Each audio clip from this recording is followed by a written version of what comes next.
Irmãos e irmãs, vamos a mais um momento da nossa liturgia da palavra, que eu transmito sempre nos meus endereços telemáticos.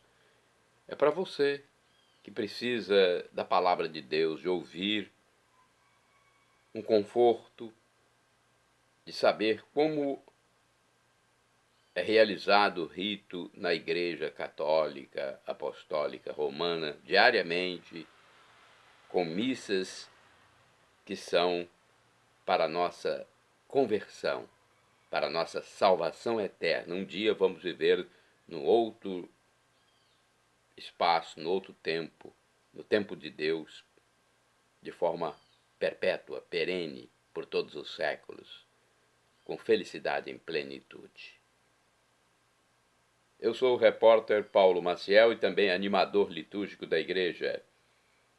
Neste vídeo, eu vou transmitir a liturgia referente ao dia 23 de abril de 2025, quarta-feira, na oitava da Páscoa do Senhor Jesus. Acesse @Paulo Roberto Maciel, 6/ no Instagram. Para ir ao YouTube, Facebook ou blog, é só digitar Paulo Roberto Maciel, no campo de busca aí do Google e você chega lá. Liturgia, então, do dia 23 de abril.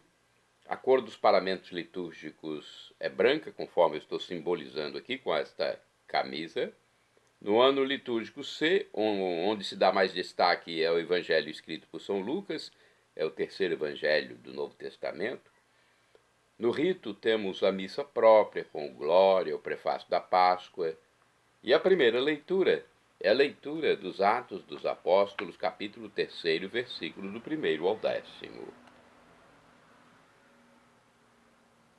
Naqueles dias, Pedro e João subiram ao templo para a oração das 3 horas da tarde. Então, levaram um homem coxo de nascença, que costumavam colocar todos os dias na porta do templo, chamada Formosa, a fim de que pedisse esmolas aos que entravam no templo. Quando viu Pedro e João, o homem pediu uma esmola. Os dois olharam bem para ele. Pedro lhe disse: "Olha para nós." O homem fitou neles o olhar, esperando receber alguma coisa. Pedro então lhe disse: "Não tenho ouro nem prata, mas o que tenho eu te dou. Em nome de Jesus Cristo Nazareno, levanta-te e anda." E pegando-lhe a mão direita, Pedro o levantou. Na mesma hora, os pés e os tornozelos do homem ficaram firmes. Então ele deu um pulo, ficou de pé e começou a andar. E entrou no templo junto com Pedro e João, andando, pulando e louvando a Deus. O povo todo viu o homem andando e louvando a Deus. E reconheceram que era ele o mesmo que pedia esmolas sentado na porta formosa do templo. E ficaram admirados e espantados com o que havia acontecido com ele. Palavra do Senhor, graças a Deus. Agora é hora do Salmo responsorial, é o Salmo de resposta. Vem sempre depois da primeira leitura. Salmo 104, na Bíblia Vulgata, tradução latina da Septuaginta, tradução por São Jerônimo, ou 105, na Bíblia de Jerusalém, versículos 1º ao 2º, 3º ao 4º, 6º ao 7º, 8º ao 9º, refrão 3º-B. Exulte o coração dos que buscam o Senhor. Repitamos: exulte o coração dos que buscam o Senhor. Dai graças ao Senhor, gritai seu nome. Anunciai entre as nações seus grandes feitos. Cantai, entoai salmos para ele. Publicai todas as suas maravilhas. Exulte o coração dos que buscam o Senhor. Gloriai-vos em seu nome que é santo. Exulte o coração que busca a Deus. Procurai o Senhor Deus e seu poder. Buscai constantemente a sua face. Exulte o coração dos que buscam o Senhor. Descendentes de Abraão, seu servidor, e filhos de Jacó, seu escolhido, ele mesmo, o Senhor, é nosso Deus, vigoram suas leis em toda a terra. Exulte o coração dos que buscam o Senhor. Ele sempre se recorda da aliança promulgada a incontáveis gerações, da aliança que ele fez com Abraão e do seu santo juramento a Isaque. Exulte o coração dos que buscam o Senhor. Repitamos, exulte o coração dos que buscam o Senhor. Agora vamos ao Evangelho, escrito por São Lucas, que foi médico e secretário do apóstolo dos gentios, São Paulo. Lucas foi convertido pela mensagem paulina. O capítulo é o 24, versículos do 13 ao 35. Aleluia, aleluia, aleluia, aleluia, aleluia, aleluia, aleluia, aleluia. Este é o dia que o Senhor fez para nós. Alegremo-nos e nele exultemos. Aleluia, aleluia, aleluia, aleluia, aleluia, aleluia, aleluia, aleluia. O Senhor esteja convosco. Ele está no meio de nós. Proclamação do Evangelho de Jesus Cristo segundo São Lucas. Glória a vós, Senhor. Pelo sinal da Santa Cruz, livra-nos Deus, nosso Senhor, dos nossos inimigos. Naquele mesmo dia, o primeiro da semana, 2 dos discípulos de Jesus iam para um povoado chamado Emaús, distante 11 quilômetros de Jerusalém. Conversavam sobre todas as coisas que tinham acontecido. Enquanto conversavam e discutiam, o próprio Jesus se aproximou e começou a caminhar com eles. Os discípulos, porém, estavam como que cegos e não o reconheceram. Então Jesus perguntou: o que ides conversando pelo caminho? Eles pararam com o rosto triste, e um deles, chamado Cleofas, lhe disse: tu és o único peregrino em Jerusalém que não sabe o que lá aconteceu nestes últimos dias? Ele perguntou: o que foi? Os discípulos responderam: o que aconteceu com Jesus, o Nazareno, que foi um profeta poderoso em obras e palavras diante de Deus e diante de todo o povo.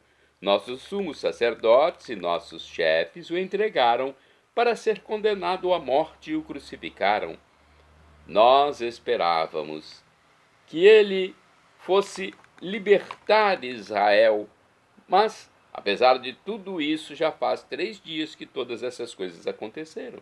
É verdade que algumas mulheres do nosso grupo nos deram um susto. Elas foram de madrugada ao túmulo e não encontraram o corpo dele. Então voltaram dizendo que tinham visto anjos e que estes afirmaram que Jesus está vivo. Alguns dos nossos foram ao túmulo e encontraram as coisas como as mulheres tinham dito. A ele, porém, ninguém viu. Então Jesus lhes disse: como sois sem inteligência e lentos para crer em tudo o que os profetas falaram? Será que o Cristo não devia sofrer tudo isso para entrar na sua glória? E começando por Moisés e passando pelos profetas, explicava aos discípulos todas as passagens da Escritura que falavam a respeito dele. Quando chegaram perto do povoado para onde iam, Jesus fez de conta que seguiria mais adiante. Eles, porém, insistiram com Jesus, dizendo: fica conosco, pois já é tarde e a noite vem chegando. Jesus entrou para ficar com eles. Quando se sentou à mesa com eles, tomou o pão, abençoou-o, partiu-o e lhes distribuía. Nisso os olhos dos discípulos se abriram e eles reconheceram Jesus. Jesus, porém, desapareceu da frente deles. Então, um disse ao outro: Não estava ardendo o nosso coração quando ele nos falava pelo caminho e nos explicava as Escrituras? Naquela mesma hora eles se levantaram e voltaram para Jerusalém, onde encontraram os 11 reunidos com os outros. E estes confirmaram: Realmente o Senhor ressuscitou e apareceu a Simão. Então os dois contaram o que tinha acontecido no caminho e como tinham reconhecido Jesus ao partir o pão. Palavra da salvação. Glória a vós, Senhor. Vamos à meditação, à explicação do texto no livro Igreja em Oração da Igreja Católica. A peregrinação dos discípulos de Emaús se parece muito com a trajetória da vida humana. Todos nós já passamos por momentos de caminhada na nossa vida em que parece que Deus se esqueceu de nós e que Jesus não está no meio de nós, como repetimos tantas vezes na missa. O que fazer? Devemos continuar caminhando crendo que Jesus está, sim, em nosso meio, explicando-nos as Escrituras e a própria vida, enquanto peregrinamos rumo à vida eterna. No momento que não esperamos, ele se nos revelará. Abrirá nossos olhos e nos fará entender que também nós cumpríamos as Escrituras com nossas vidas e que é a Eucaristia que dá sentido para tudo o que vivemos, para os sofrimentos e alegrias. Quem faz esta experiência não precisa de ouro nem prata, conforme Atos, capítulo 3, versículo 6, pois o nome de Jesus nos oferece tudo. Mais uma reflexão do livro Dia a Dia com o Evangelho. Jesus ressuscitado só aparece aos que já o conheciam e tinham condições de reconhecer seus gestos e palavras. No mesmo dia da ressurreição, Jesus percorre longo caminho com os discípulos de Emaús e se interessa por suas preocupações, dores e alegrias. Dá resposta a seus anseios, citando as Escrituras. É a palavra de Deus que ilumina a caminhada dos homens e mulheres de todos os tempos. O insistente convite dos discípulos para o peregrino ficar com eles dá ocasião para Jesus se revelar claramente ao partir o pão. Inflamados de amor, os discípulos refazem o caminho de volta e partilham com os apóstolos sua experiência com o ressuscitado. Da comunhão com Deus brota a autêntica missão. Este episódio realça os dois elementos básicos da celebração eucarística: a palavra e a Eucaristia. Jesus explicando as Escrituras. Quando ele vai no caminho, explica as Escrituras e depois ele parte o pão. Ele abençoa o pão. É a Eucaristia que nós recebemos na missa.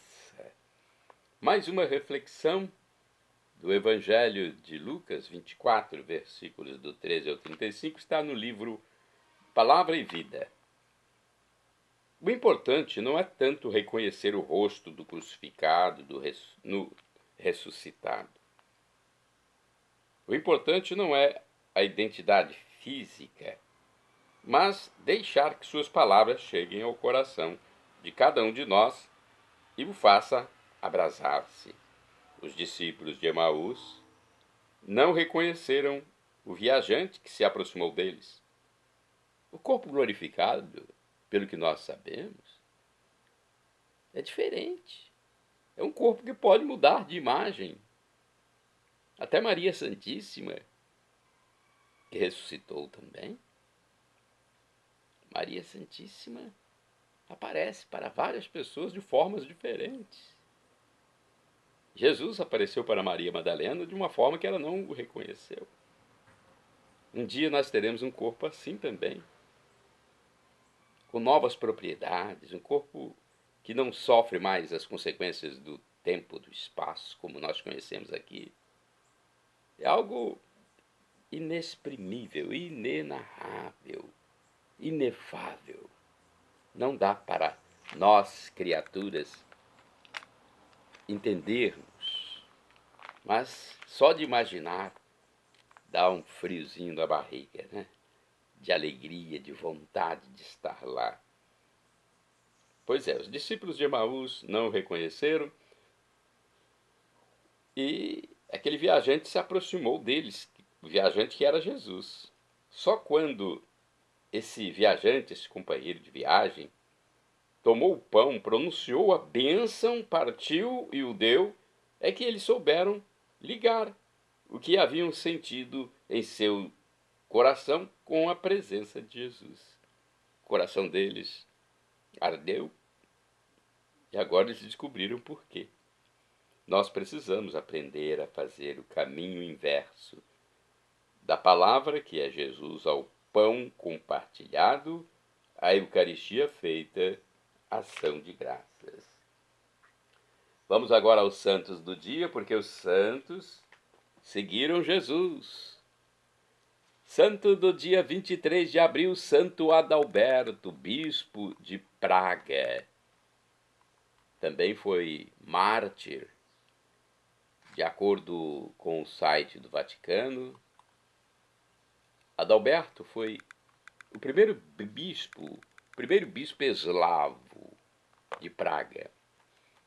Adalberto estudou em Magdeburgo e tentou evangelizar a cidade.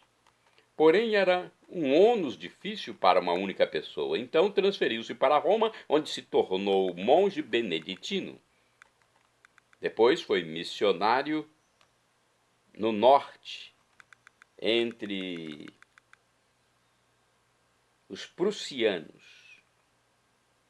No ano 997, foi martirizado no Báltico. Santa do dia 23 de abril, Beata Maria Gabriela Saghedu, Virgem Cisterciense. Natural da Sardenha, aos 18 anos, Maria Gabriela inscreveu-se na Ação Católica. Depois entrou para o mosteiro cisterciense de Grottaferrata, perto de Roma. Porém, a sua vida religiosa durou apenas 3 anos. Em 1939, aos 25 anos apenas, morreu de tuberculose, oferecendo sua vida pela unidade dos cristãos. Beata Maria Gabriela Saghedu, Virgem Cisterciense, rogai por mim, junto a Deus, rogai por nós.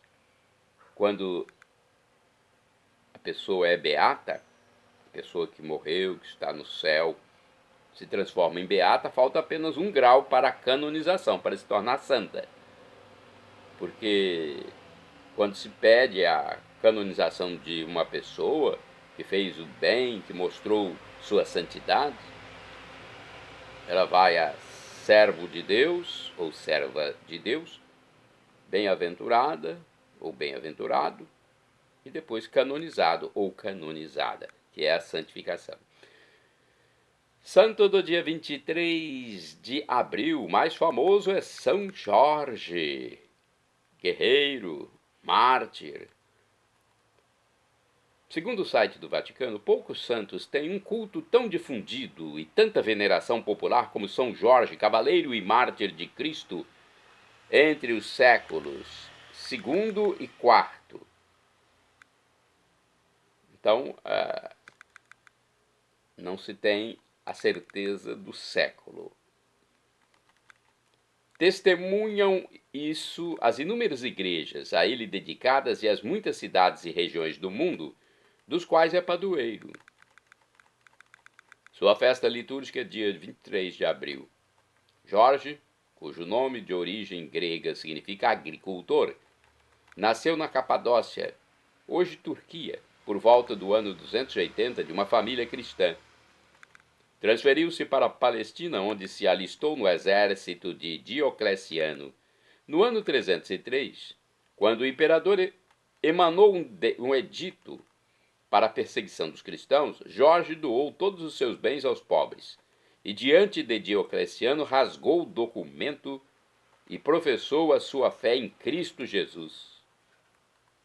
Olha, tomou uma grande atitude e por isso sofreu torturas e no fim foi decapitado. No lugar de sua sepultura em Lida, hoje cidade israelense perto de Tel Aviv, foi construída uma basílica cujas ruínas ainda são visíveis. Entre os documentos mais antigos que atestam a existência de São Jorge, uma epígrafe grega do ano 368, descoberta em Heracleia de Betânia, fala da casa ou igreja dos santos e triunfantes mártires Jorge e companheiros. Os cruzados contribuíram muito para a transformação da figura de São Jorge de mártir em santo guerreiro, comparando a morte do dragão com a derrota do islamismo. Com os normandos, seu culto arraigou-se profundamente na Inglaterra, onde em 1348 o rei Eduardo III instituiu a Ordem dos Cavaleiros de São Jorge. Durante toda a Idade Média, a sua figura tornou-se objeto de uma literatura épica. São Jorge é considerado padroeiro dos cavaleiros, soldados, escoteiros, esgrimistas e arqueiros. Ele é invocado ainda contra a peste, a lepra, serpentes venenosas. O santo é honrado pelos muçulmanos também, que lhe deram o apelativo de profeta. Em 1969, a igreja mudou a sua celebração de festa litúrgica, passando a ser memória facultativa, sem, porém, alterar seu culto. As relíquias de São Jorge encontram-se em diversos lugares do mundo. Em Roma, na igreja de São Jorge, em Valabro, é conservado seu crânio, por desejo do Papa Zacarias. Como acontece com outros santos, poder-se-ia concluir que também a função histórica de São Jorge é recordar ao mundo uma única ideia fundamental: que o bem, com o passar do tempo, vence sempre o mal. E essa frase é muito providencial nesse momento. O bem, com o passar do tempo, vence sempre o mal. A luta contra o mal é uma dimensão sempre presente na história humana, mas esta batalha não se vence sozinho. São Jorge matou o dragão porque Deus agiu por meio dele. Com Cristo, o mal jamais terá a última palavra. Shalom Adonai, uma expressão hebraica que significa a paz de Deus, é o que eu desejo para todos vocês. El Shaddai, também do hebraico, significa Deus onipotente, Deus todo-poderoso. Ele providenciará aquilo que você deseja, se for para o seu bem. O professor e escritor de mais de 100 livros da Igreja Católica Apostólica Romana, Felipe Rinaldo Queiroz Jaquino, em seu canal no YouTube, onde esclarece dúvidas dos católicos diariamente, ele disse que Deus pode nos dar uma dessas 3 respostas quando suplicamos algo, quando oramos a Deus: meu Deus, me ajude, meu Deus, me dê isso. A primeira resposta pode ser um sim. A segunda resposta pode ser um espere.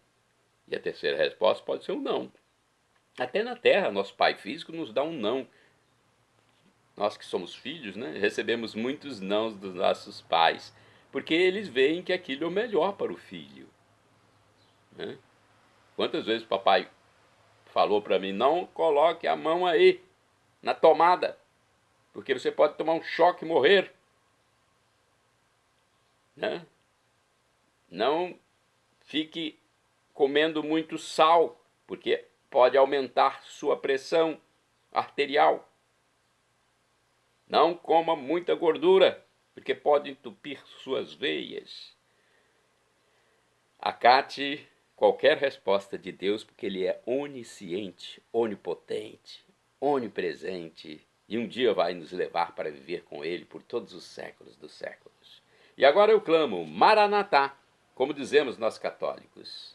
É a parousia, ou Maranata, como dizem nossos irmãos das comunidades evangélicas ou protestantes. Não importa a pronúncia, o significado é o mesmo. Vinde, Senhor Jesus, um dia Ele voltará na parousia, no juízo final, e quem estiver salvo irá viver para sempre, com felicidade em plenitude, na vida eterna, na vida perene, perpétua, por todos os séculos, na vida definitiva, onde não haverá mais fome, doença, depressão, nada disso. Teremos corpos com novas propriedades, não mais sujeito a esse espaço, a esse tempo. Como de Jesus, quando ressuscitou, ele desapareceu da frente dos discípulos de Emaús num átimo de segundo, na hora de abençoar a refeição, de partir o pão. Puf, desapareceu. E mudou sua aparência. Os discípulos de Emaús, que eram seus seguidores, não o reconheceram.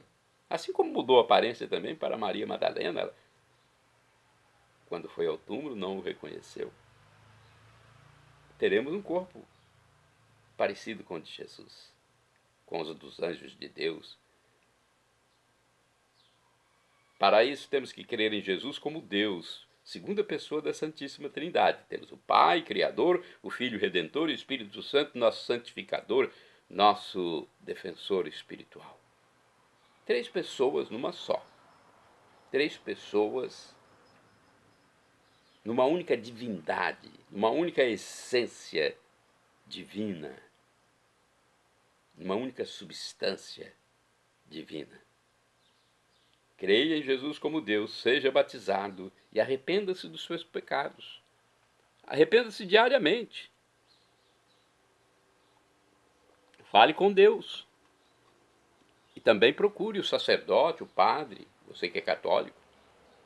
Eu me confessei recentemente com o Frei Alessandro, frei franciscano, na paróquia Santa Clara, no bairro São Vicente, em Colatina. Muito boa a confissão, muito bons os conselhos e a penitência que me foram dados. Obrigado, Frei Alessandro. Pois é, confesse, porque não podemos morrer com pecado grave, senão perderemos a vida eterna. O pecado grave afeta a majestade de Deus. Deus é puro, é uma essência divina de amor, amor infinito. Tanto que Jesus é Deus humanado que morreu na cruz por nós. Perdão, Senhor, pelos meus pecados passados, presentes, futuros, físicos e espirituais, pecados do pensamento, palavras, atos, omissões, e me dê a vida eterna. Meu Jesus, eu quero a vida eterna convosco, com Maria Santíssima, com São Paulo Apóstolo, São Pedro, São Mateus, São Lucas, São Marcos, São João, Santa Madre Teresa de Calcutá, Santa Teresa d'Ávila, Santa Irmã Dulce, São João Paulo II, São Paulo VI, São Frei Galvão e tantos santos e santas e os anjos de Deus. Acesse Paulo Roberto Maciel, YouTube, Instagram, Facebook e blog. Para ir direto ao YouTube é @Paulo Roberto Maciel, 7919.